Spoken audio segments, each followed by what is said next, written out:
जय श्री गिद्धराज महाराज। श्री गिद्धराज महाराज 2256 हेक्टेयर की एक स्वतंत्र पहाड़ी के रूप में भगवान महाविष्णु के कंधे से प्राकट्य हुआ, जो श्री विष्णु के वाहन के रूप में जाने जाते हैं, और उनके पुत्र का नाम गरुण और गरुण के पुत्र का नाम संपाति। बाणसागर परियोजना से डूब प्रभावित होकर देवराज नगर गिद्धराज पर्वत की पावन चरण शरण में बसाया गया।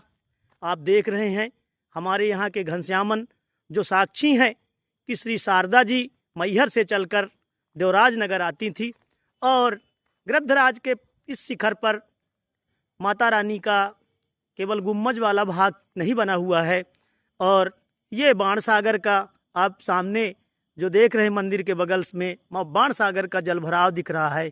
शेष गिद्धराज पर्वत और विंध्य पर्वत भी आपको आलोकित हो रहे हैं जहाँ पर कैमरा है।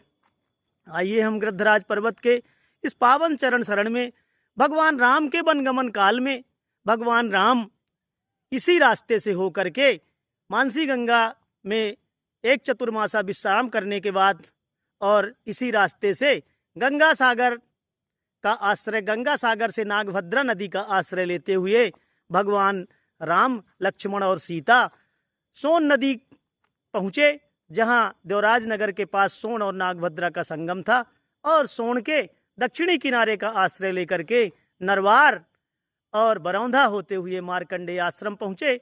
और मार्कंडेय आश्रम में महाराज जी मार्कंडेय ऋषि जी तब रहते थे सतना जिले के अंशभाग की पहाड़ी में।